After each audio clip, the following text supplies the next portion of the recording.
काम के आगे कठिन शब्द लिखा है, क्योंकि है ये कठिन। जैसे जैसे आप भगवत मार्ग में आगे बढ़ेंगे तो हो सकता है आप और इंद्रियों को शासन में लेने की चेष्टा करें। हो सकती भी इंद्रिया और शासन में, आप देखना न चाहें, सुनना न चाहें, बोलना न चाहें, चखना न चाहें, पर भक्ति का परम विरोधी शत्रु ये काम बख्शने वाला नहीं। ये बहुत भयानक शत्रु है काम, जनेन्द्रिय जन्य संयोग जन्य काम। प्रायः मार के गिरा देता है, आगे नहीं बढ़ने देता। ये काम शत्रु ऐसा है, सबसे बड़ा भयंकर ये राक्षस है। ये इतना खाता है फिर भी कभी अघाता नहीं, अर्थात चाहे जितना भोग लो कभी तृप्ति होने वाली ही नहीं है। भगवान ने इससे बहुत बड़ा वैरी कहा है गीता जी में, और अर्जुन से कहा मार इस दुश्मन को, मार सबसे पहले इस काम को गिरा। अब आप विचार करके देखो, यदि आप अपने हाथ से ही, अपनी वासना से, अपनी कामना से, अपनी चेष्टा से इस काम का स्वागत करते हैं तो आपकी कहां स्थिति होगी। जबकि इस दुश्मन को दुश्मन मानकर मारना है। अगर इसकी प्रेरणा के अनुसार आप कोई कार्य करते हैं तो आप इसका स्वागत करते हैं। जहां काम है वहां प्रेम का प्रादुर्भाव होना अत्यंत कठिन हो जाता है। हो सकता है प्रेम, क्योंकि भगवान का अंश है, पर इसे त्यागना पड़ेगा। और बहुत सुंदर काम के नाश का उपाय श्री चतुरासी जी की फल स्तुति में वर्णन करते, भाव जल निधि को नाव, काम पावक को पानी। और श्रीमद् भागवत में शुकाचार्य रास पंचाध्याय का फल स्तुति में वर्णन करते हैं कि ये जो ब्रजबधू की रास क्रीड़ा श्री कृष्ण के साथ है, इसका जो गायन करेगा उसका हृदय रोग नष्ट हो जाए। विक्रीडितम ब्रजबधू भिरदम च विष्णु, इस श्लोक में वर्णन किया है। यदि हम प्रभु का स्मरण, प्रभु की लीलाओं का गायन करें तो बहुत जल्दी इस हम काम रोग से बच सकते हैं। इसकी बचने की एक वृत्ति है, युक्ति है। अगर वो आप पास रख लें तो आप बच जाएंगे। वो युक्ति नहीं है तो फिर आपको घसीट ले जाएगा। ये अनुभव की बात कह रहे हैं। कुछ बात होती है जो शास्त्रीय, और उसी का जब अनुभव किया जाता है प्रैक्टिकल उसका, तब वो बात ज्यादा समझ में आती है। इस काम को ये देखा है कि उसका कोई भी आश्रय नहीं होना चाहिए, सहारा नहीं उसको होना चाहिए। अगर आपको लग रहा है कि 1 किलोमीटर जाने के बाद हमारे काम की पूर्ति हो सकती है तो मर गए आप, मारे जाओगे, मारे जाओगे। अगर कोई भी व्यक्ति शरीरधारी इस काम का आश्रय आपके हृदय में है तो आप मारे जाओगे पक्का। हम उस शरीरधारी के पास पहुंच जाएंगे तो इसकी पूर्ति हो जाएगी। तो आप चाहे जितना ना ना ना करते रहो, इसका प्रमथन स्वभाव है, इसका नाम मनमत है। ये मन को ऐसा मथेगा कि आपको वहीं पहुंचना पड़ेगा। पहले कनेक्शन हटाओ। कहीं भी इसके लिए व्यवस्था नहीं होनी चाहिए। आपको अनुभूत बात बता रहे हैं, इसके लिए व्यवस्था नहीं होनी चाहिए। अगर व्यवस्था है तो ये अव्यवस्था फैला देगा। बहुत ही जोरदार विरोधी है ये, छोटा मोटा विरोधी नहीं। ये समझो ये ढहा तो सब ढहा गया, ये गिरा तो पूरा का पूरा पहाड़ गिर जाएगा समझो। इसी पहाड़ के बाद जो है वो प्रेम देश है, जहां प्रवेश किया जाता है। जहां काम तहां राम नहीं, और जहां राम नहीं काम, ऐसा वर्णन किया महापुरुषों ने। ये बहुत बड़ा दुश्मन है। लेकिन दुश्मन कौन मानता है? इसको तो प्रियतम माना जाता है। अंदर से देखो, इसे तो सुख माना जाता है, इसे तो बहुत गुप्त रखा जाता है, इसे तो हृदय में छुपा के रखा जाए। अगर कोई कह दे तुम कामी, तो कहेगा तुम्हारे बाप कामी, हम कामी कैसे हो सकते हैं? वो गुस्सा हो जाएगा। वो हृदय में हमारे ये दुश्मन छिपा हुआ है, दूसरा उसे बताना चाहता है, हम स्वीकार नहीं करेंगे, उसे बिल्कुल छुपा के रखेंगे। ये सबसे बड़ी कमी हो रही है। अगर इस दुश्मन को दुश्मन के रूप में देख लो तो पहला बाण मार दिया आपने उसके ऊपर, वो ढेर होना शुरू हो जाएगा। दूसरा, कोई संयोग का विधान नहीं रखना है, कोई शरीरधारी से ऐसे संपर्क नहीं रखना है जिसके पास जाने से इस काम की वृत्ति की पूर्ति हो जाए, समझ लेना।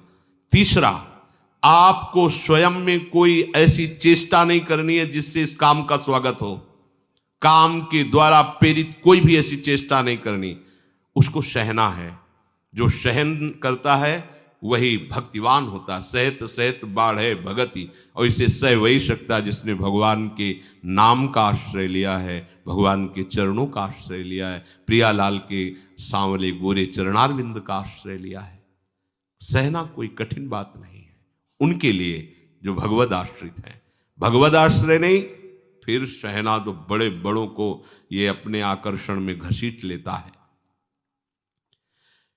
पहली बात, इसको दुश्मन मानना है, शत्रु को शत्रु। भगवान कह रहे हैं ये योगियों का, परमार्थ के पथिकों का, ज्ञानियों का नित्य बैरी, ये नित्य बैरी भगवान ने कहा है। ये ऐसा वैसा दुश्मन नहीं है। परमार्थ के पथिकों का सीधा विरोधी ये है काम।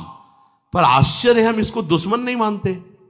ये आया और हम स्वागत के लिए तैयार हो गए। जैसी आज हमको ये चाहिए, जैसे कोई अतिथि आवे ना, आज हमको ये चाहिए, हाँ अभी अभी व्यवस्था करते हैं, हम ऐसे उसका स्वागत करते हैं। देखो वो जो प्रेरणा करता है, हरि गुरु की सब आज्ञाओं को रौंद करके हम वही करते हैं जो काम प्रेरणा करता है। अगर आप पहली बात स्वीकार करें कि हमारा दुश्मन है, तो आप फिर पैतरे सीख जाएंगे इसको परास्त करने की, क्योंकि आपके साथ हरि गुरु का कृपा बल है। बिल्कुल पक्का मानिए, पहली बात आपको इसे शत्रु रूप में देखना है शत्रु। भगवान कह रहे हैं कि ज्ञानिना नित्य वैरिणा, ज्ञानियों का नित्य वैरी है काम, परमार्थ मार्ग के पथिक का। दूसरा, कोई भी संयोग नहीं रखना। सच्ची मानिए, यदि आपके संयोग का है तो कई किलोमीटर पैदल चलवा देगा। कुछ भी न जाने कितने बहाने, न जाने कितने नाटक ये करेगा। बिल्कुल आप ये समझ लीजिए कि वो हम वाणी से नहीं कह सकते। ये भगवान व्यास देव जी कह रहे हैं, बलवान इंद्री ग्रामो विद्वानमपि करसति, विद्वानमपि करसति। अज्ञानियों की बात जाने, ज्ञानियों का नित्य बैरी है। तुम्हें शास्त्र का ज्ञान सब है, पर संयोग से कभी भी किसी भी तरह से इस काम का स्वागत नहीं होने देना।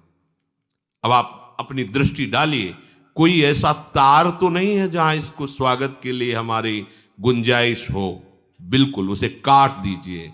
हाँ, भागिए, ऐसे संग से दूर रहिए, चाहे स्त्री शरीर हो चाहे पुरुष शरीर हो, जिसके संग से कुमति उत्पन्न होकर प्रेम रस मार्ग में बाधा खड़ी हो जाओ, हमारा दुश्मन है।